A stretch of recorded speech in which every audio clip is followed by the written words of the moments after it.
Baik pemirsa, Anda masih bersama Oase Ramadan Metro TV dan kita masih membahas mengenai dilema syiar Islam yang sudah kita bicarakan, dilema syiar Islam di media. Nah, Ustadz Abu Sangkan, gimana nih mengenai dilema syiar Islam ini? Apakah masih bisa ditanggulangi atau dibatasi? Kita sudah berbicara tadi bagaimana peran media, lalu bagaimana peran masyarakat di sini nih, Ustadz Abu?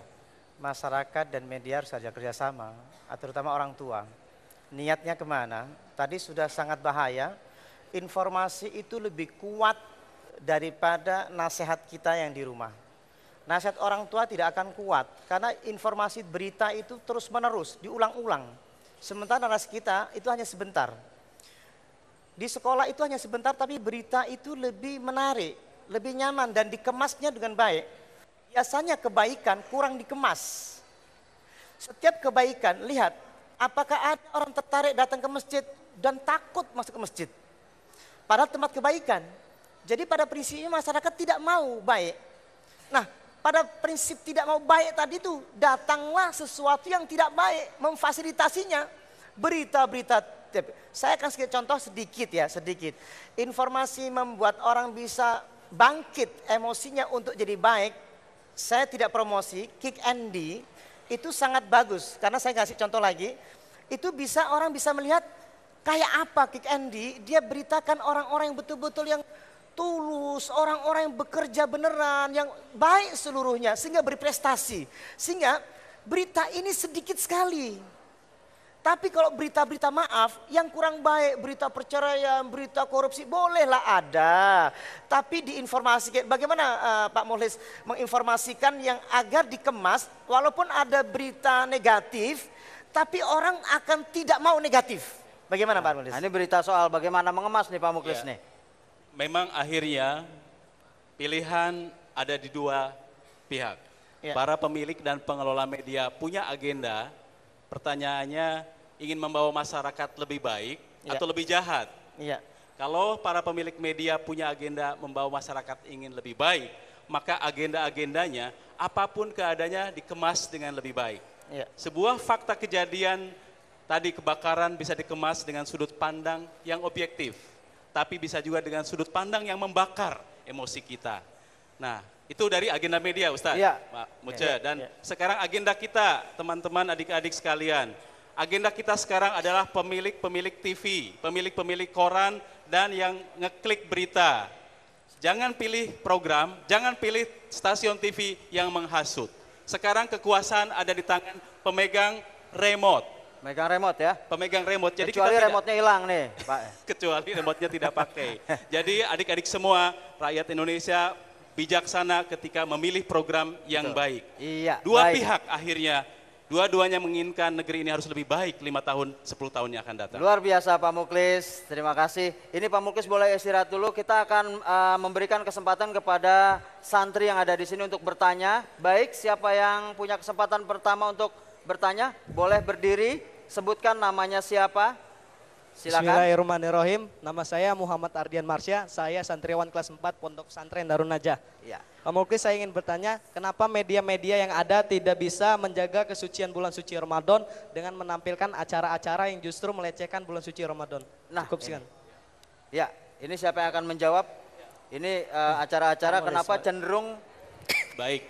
Memang akhirnya kembali sedikit melecehkan ya ini. Kembali pilihannya kepada para pengelola media, dan di sana ada wasit namanya Komisi Penyiaran Indonesia.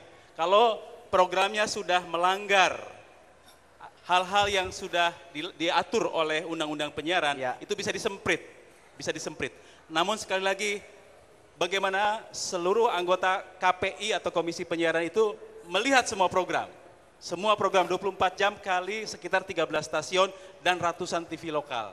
Jadi kembali kepada kesadaran dari pengelola dan kemudian adik-adik pernah dengar rating nggak?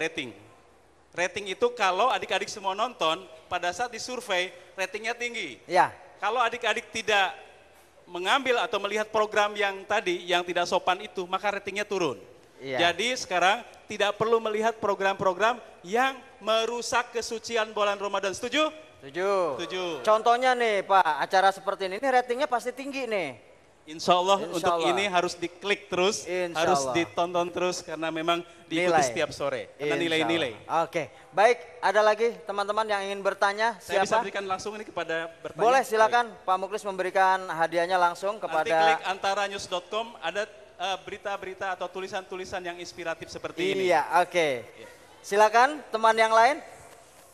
Iya, oke. Satu lagi, silakan. Bismillahirrahmanirrahim. Assalamualaikum warahmatullahi wabarakatuh. Waalaikumsalam warahmatullahi wabarakatuh. Nama saya Siti Habibah Alawiyah, santriwati kelas 6 Pondok Pesantren Darun Najah. Saya mau nanya sama Ustadz Abu, apa boleh atas nama hiburan-hiburan yang di televisi pada saat ini kerap melecehkan seseorang atau meledek kemiskinan seseorang? Syukron, wassalamualaikum warahmatullahi wabarakatuh. Silakan Ustadz. Ketidakcerdasan Indonesia ini sebenarnya negara cerdas seharusnya.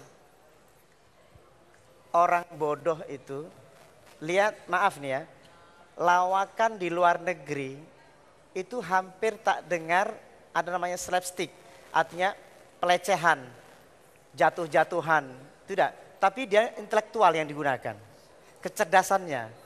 Jadi ini ada tingkat kebodohan seseorang yang kalau dia melawak, kalau jelekin gigi orang, kalau mencontohkan hidung orang, padahal hidung orang yang pesek ini ciptaan Allah, bisa dilihat sudut pandang mana, bisa sangat indah, bisa dirubah setting mindset kita, warna kulit yang begini ini, yang hitam seperti ini. Maaf, hitamnya ini hitamnya fakta bang. Fakta ini bisa menjadi tidak pelecehan, bisa pelecehan. Tapi ini adalah eksotis. Betul apa enggak? Eksotis, jadi artinya manis.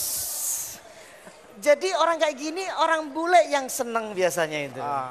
Dan ini yang saya katakan bahwa kecerdasan komunikasi sebenarnya. Kenapa? Contoh tadi, dalam dunia pesantren juga ada lucu-lucuan tapi tidak melecehkan orang. Ada kejenuhan terkadang kita lama di pondok, kita dengan ketika dulu kita susah menghafalkan, kita menggunakan al-kalamu huwal lafdzul murakkabul mufidu bil wad'i wa aqsamuhu salasatun ismun. Kadang-kadang menggunakan itu, tidak bosan. Aja jadi bahagia, senang. Ada lagi, banyak lagi. Di pondok itu banyak lucu, makanya kiai-kiai itu banyak yang lucu gitu loh. Kok nggak diundang para kiai sebenarnya? Tapi lucunya cerdas. Lucunya cerdas seperti Abu Nawas juga lucu. Lucu apa? Mentertawakan kehidupan kita yang tidak soleh gitu loh. Pokoknya yang abu-abu itu lucu ya, Abu Nawas, Abu Sangkan juga lucu. Baik pemirsa, ya selamat yang bertanya tadi mendapatkan buku dari Antara ya. Dan tentunya kita akan memberikan hadiah yang lain yang lebih besar. Setelah ini ada hadiah 1 juta rupiah untuk Anda. Jangan kemana-mana, pastikan Anda tetap di Oase Ramadan.